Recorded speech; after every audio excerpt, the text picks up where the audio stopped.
Hello and welcome to my channel again. Sorry guys, it's been a while again.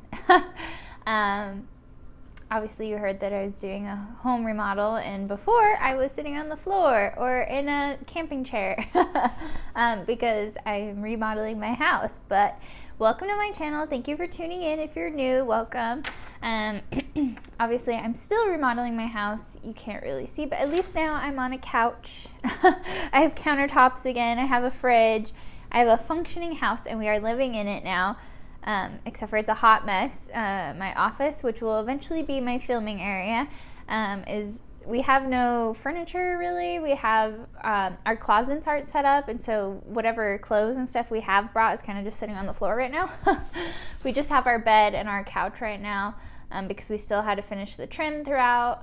We're about done with that. We have to put in our front door before we can finish the trim leading up to it. So anyway, as you can see, we got a new door back there for our garage, but it needs to be painted and stuff. So there's still so many projects to do. So that is my tip to you if you are gonna do a home remodel, is it's a lot more work than you think it is. Because you're like, oh yeah, we'll replace the door, but you don't realize that you also have to install the door, and you have to like remove the old door, and if you're like us, we removed the trim and the whole casing and everything, so we had to figure out how to do that. And now we had to order all of the hardware, the doorknobs, and we have to do the painting which a lot of people say we can't paint because it's cold. Anyway, long story short, lots and lots of projects to do.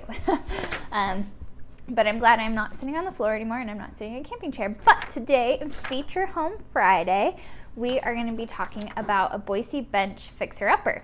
So if you're excited and want to tune in, let's get started.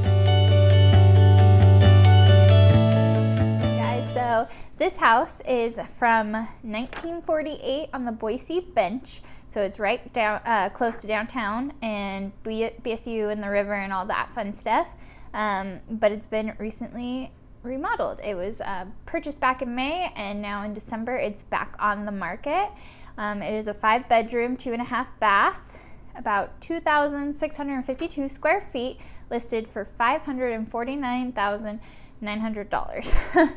It also has a detached 2-car garage, and it's about on a 1/4 acre lot, so a pretty good size lot. When we're going through this, when you see the tour, and again, I'm so sorry guys, I am awful at this. I forgot to turn my camera this way instead of this way, so this video is a little funky that way. I'll try and do better.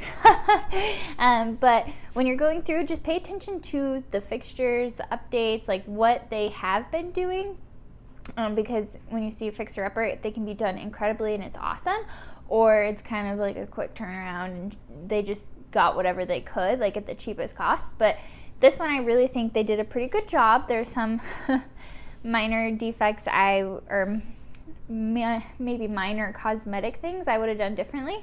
But other than that, it looks like they paid the extra price for some higher end stuff, some higher end finishes, and it looks to be installed pretty well, but they also kept a good integrity of the home being built in 1948.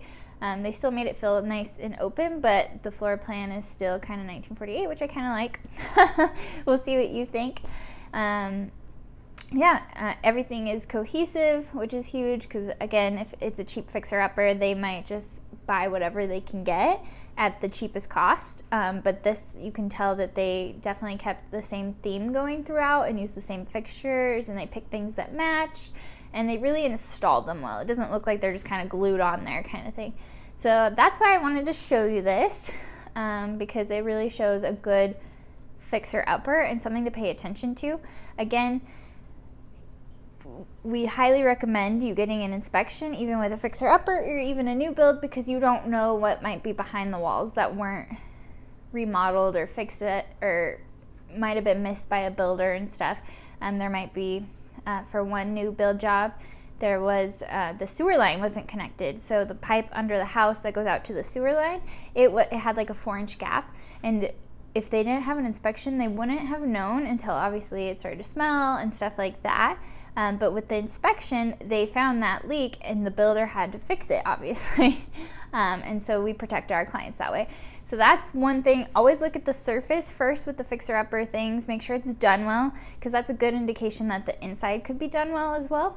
And then also make sure you get that inspection to protect yourself and make sure that nothing that you can't see living your day-to-day life, like you're not in the crawl space all the time, so you're not going to know if there's mold down there, if there's not a vapor barrier, if there's any pipes leaking, or if it's not hooked up to the sewage. So here we go. Check out my fixer-upper, and if you like what you see, please subscribe, and I will hopefully see you next week.